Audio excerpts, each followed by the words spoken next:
নমস্কাৰ এই মুহূৰ্তৰ অসমৰ প্ৰত্যেকগৰাকী জনতালৈ দিবলৈ ওলাইছো ডাঙৰ খবৰ। আজি হৈছে 2 নৱেম্বৰ। আজি অসমৰ লাখ লাখ দুখীয়াসকললৈ কেইখনমান চৰকাৰী আঁচনিলৈ দিবলৈ ওলাইছো ডাঙৰ খবৰ। তো যিসকল মানুহে ভিডিঅ'টোত ক্লিক কৰিছে অনুগ্ৰহ কৰি ভিডিঅ'টো স্কিপ নকৰি প্ৰথমৰ পৰা শেষলৈ চাই থাকিব, কিয়নো এইটো ভিডিঅ'ৰ মাজত PM কিষাণ আঁচনিৰ পৰা আৰম্ভ কৰি অসম চৰকাৰে কেবিনেট বৈঠকত গ্ৰহণ কৰা কেইখনমান সিদ্ধান্তলৈ আপোনালোকক গুৰুত্বপূৰ্ণ খবৰ প্ৰদান কৰিম। অনুগ্ৰহ কৰি ভিডিঅ'টোত ক্লিক কৰিছে যদি ভিডিঅ'টো স্কিপ নকৰি প্ৰথমৰ পৰা শেষলৈ চাই থাকিব। লগতে মোৰ চেনেলত নতুন হ'লে প্লিজ চেনেলটো ছাবস্ক্ৰাইব কৰি মোৰ লগত থাকিব। তো বলক ভিডিঅ'টো আৰম্ভ কৰি আজি প্ৰথমটো গুৰুত্বপূৰ্ণ খবৰৰ বিষয়ে বিস্তাৰিত জানি লওক। তো আজি প্ৰথমটো গুৰুত্বপূৰ্ণ খবৰ হ'ল কৃষকসকলৰ বাবে। তো যিসকল কৃষকৰ নাম PM কিষাণ আঁচনিত অন্তৰ্ভুক্ত হৈ আছে সেইসকল কৃষকৰ বাবে আহি গ'ল ভাল খবৰ, কিয়নো ভাৰত চৰকাৰে অতি শীঘ্ৰেই কৃষকসকলৰ বেংক একাউণ্টত PM কিষাণ আঁচনিৰ 21 নম্বৰ কিস্তি 2000 কোটি টকা প্ৰদান কৰিব।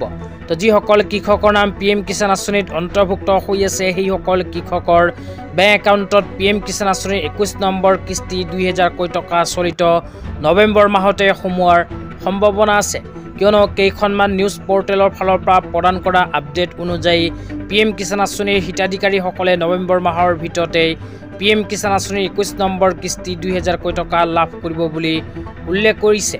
তেতিয়া আপোনালোকক জনাইছোঁ যিসকল কৃষকৰ নাম PM কিষাণ আঁচনিত অন্তৰ্ভুক্ত হৈ আছে সেইসকল কৃষকে PM কিষাণ আঁচনিৰ 21 নম্বৰ কিস্তি 2000 কোটি টকা লাভ কৰিবনে 4000 কোটি টকা লাভ কৰিব। তেতিয়া আপোনালোকক বিতংভাৱে জনাই দিম, অনুগ্ৰহ কৰি ভিডিঅ'টো স্কিপ নকৰি চাই থাকিব।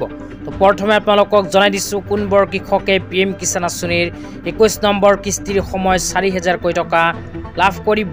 তো যিসকল কৃষকে PM কিষাণ আঁচনিৰ 20 নম্বৰ কিস্তি 2000 কোটি টকা পোৱা নাছিল সেইসকল কৃষকে যদি বৰ্তমানে PM কিষাণ আঁচনিৰ EKYC বেংক একাউণ্টৰ লগত আধাৰ কাৰ্ড লিংক আৰু লেণ্ড শ্বেয়াৰিং কৰিছে তেন্তে PM কিষাণ আঁচনিৰ 21 নম্বৰ কিস্তি প্ৰদানৰ সময় 4000 কোটি টকা লাভ কৰিব। কিন্তু যিসকল কৃষকে PM কিষাণ আঁচনিৰ 20 নম্বৰ কিস্তি 2000 কোটি টকা লাভ কৰিছে সেইসকল কৃষকে PM কিষাণ আঁচনিৰ 21 নম্বৰ কিস্তিৰ 2000 কোটি টকা লাভ কৰিব, 4000 কোটি টকা কিন্তু লাভ নকৰে। তো যিবোৰ কৃষকে 20 নম্বৰ কিস্তি ধন পোৱা নাছিল সেইসকল কৃষকে একেলগে 20 আৰু 21 নম্বৰ কিস্তি ধন লাভ কৰিব পাৰে। তো আপোনালোকৰ নাম যদি PM কিষাণ আঁচনিত অন্তৰ্ভুক্ত হৈ আছে নিশ্চয় এইটো ভিডিঅ'ৰ কমেণ্ট বক্সত কমেণ্ট কৰি জনাই দিব। লগতে 20 নম্বৰ কিস্তি 2000 কোটি টকা আপোনালোকে লাভ কৰিছে নে নাই সেয়াও জনাই দিব। আৰু এটা আপডেট আপোনালোকক জনাই দিছোঁ, চৰকাৰে কিন্তু PM কিষাণ আঁচনিৰ টকা এতিয়ালৈকে বৃদ্ধি কৰা নাই। যদি বৃদ্ধি কৰে তেতিয়া আপোনালোকক জনাই দিম। তেতিয়া আপোনালোকক দিবলৈ ওলাইছোঁ আজি দ্বিতীয়টো খুবেই গুৰুত্বপূৰ্ণ খবৰ। তো আপোনালোকে মোবাইল স্ক্ৰীনত চাব পাৰিছে নিউজ লাইভৰ ফালৰ পৰা অসম চৰকাৰে কেবিনেট বৈঠকত গ্ৰহণ কৰা কেইখনমান সিদ্ধান্তলৈ এনেকুৱা এখন আপডেট প্ৰদান কৰিছে। ইয়াতে 1 নম্বৰত কৈছে ৰাজ্যৰ 2868খন ৰাস সমিতিলৈ 25000 কোটি টকাৰ সাহায্য প্ৰদানৰ সিদ্ধান্ত গ্ৰহণ কৰিছে অসম চৰকাৰে কেবিনেট বৈঠকত।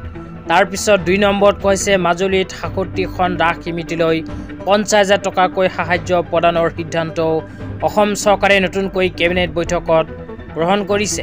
তাৰপিছত 3 নম্বৰত কৈছে 5 নৱেম্বৰত ভূপেন হাজৰিকাৰ মৃত্যু তিথি পালন কৰিব ৰাজ্য চৰকাৰে, এই কথাও কেবিনেট বৈঠকত গ্ৰহণ কৰিছে এক বিশেষ সিদ্ধান্ত।